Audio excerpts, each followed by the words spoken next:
Mike Trout is widely regarded as the greatest baseball player of the 2010s, and it's not even debatable. Mike Trout was so good that for a while, fans stopped worrying about who the best in the sport was because it was automatically Mike Trout.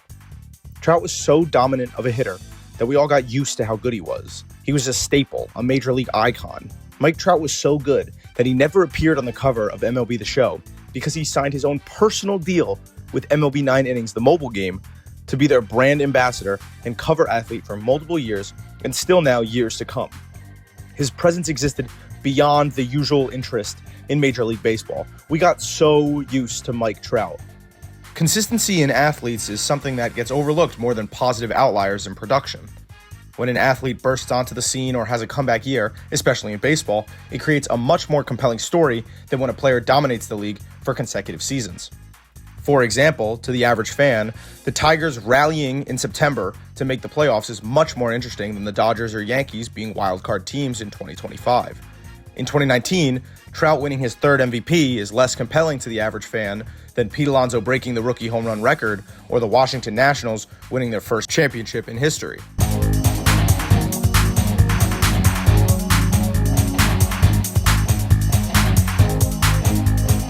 To fully understand the story that is Mike Trout's career, we have to go back to when he was first drafted in 2009.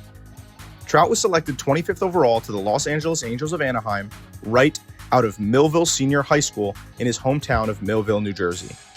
He was considered an athletic, toolsy, high-upside guy, exactly what a franchise wants out of a first-round draft pick. Trout, as both a prospect and in his full career as a major leaguer, outperformed many of his first-round draft classmates, including A.J. Pollock, Randall Grichuk, and Dustin Ackley, the second overall pick behind future World Series MVP Steven Strasburg. I don't need to tell you Trout was a stud from the get-go because his numbers speak for themselves, no context needed. He made his debut as a 20-year-old just 2 seasons after being drafted. A year later in 2012, he won American League Rookie of the Year and runner-up MVP, posting a 10.5 BWAR and a slew of league-leading stats. The next year, he won his first of 3 MVPs. In his first 5 full seasons, Trout was no lower than runner-up MVP in American League voting. And in his first 9 full seasons, from 2012 to 2020, he was no lower than 5th in voting. Michael Nelson Trout was a guarantee. He never had to be argued for. No player came close to the consistency that Trout had been outputting. He had 3 full seasons batting over 300, 6 seasons with over 30 home runs, and he averages 21 stolen bases a season. Not only that, but he plays a better than solid glove in center field. He was the face of baseball. And to his credit, he still performs. Even in uncharacteristic years, he plays above league average. In most recent years, from 2021 to 2025, Trout produced to a 148 OPS plus across 396 games. He is still a 3-WAR player from season to season, even while averaging only 80 games now. But this continued effort is just the issue. This isn't a what happened to Mike Trout video. I'm here to ask a different question. How has the league forgotten about him? Why does it feel like Mike Trout has disappeared? And just how fast is the window on his career closing?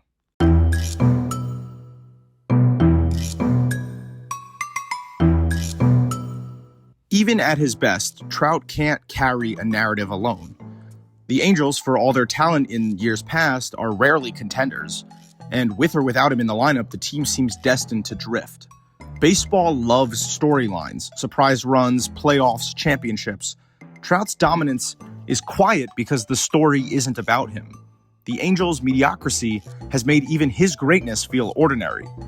He's one of the best players of all time, and yet, on a team that rarely matters in October, even he can fade into the background.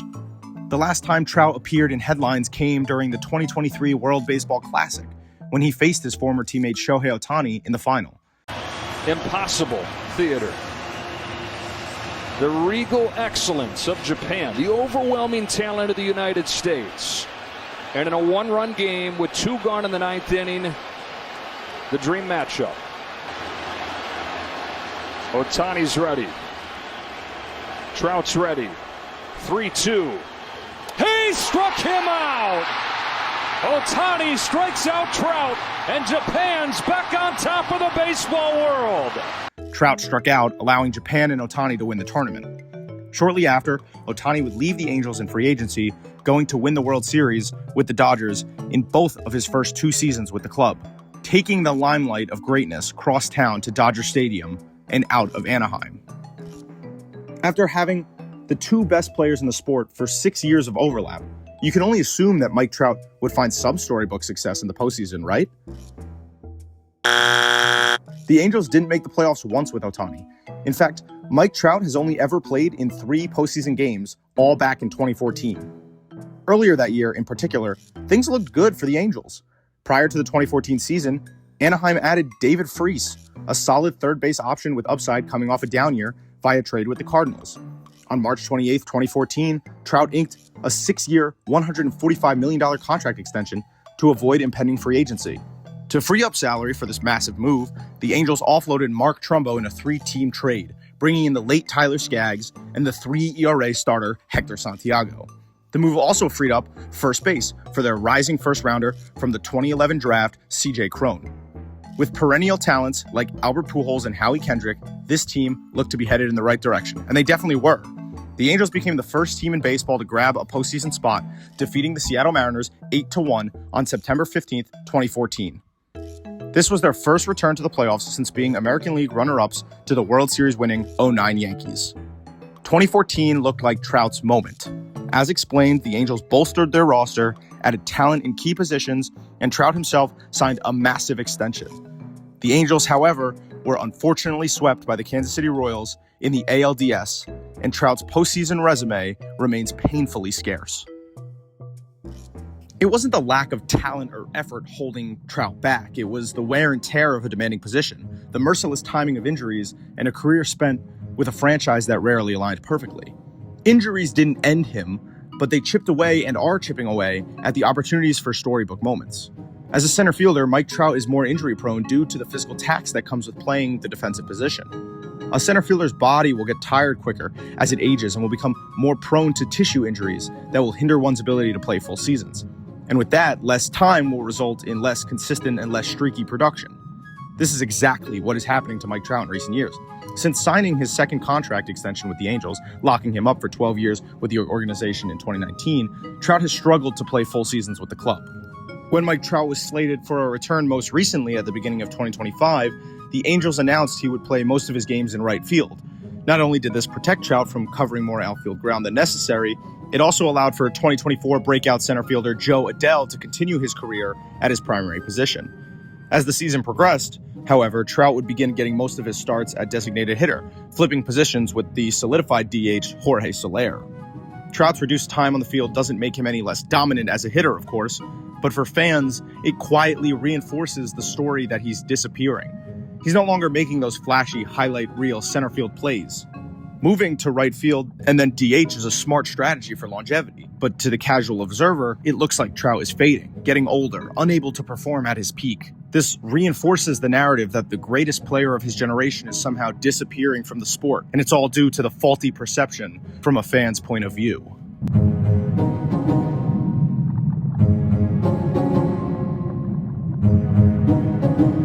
Even with fewer highlight plays and limited games, Trout's greatness hasn't diminished.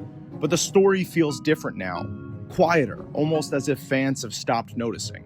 Trout remains historically respected, even as his presence shrinks.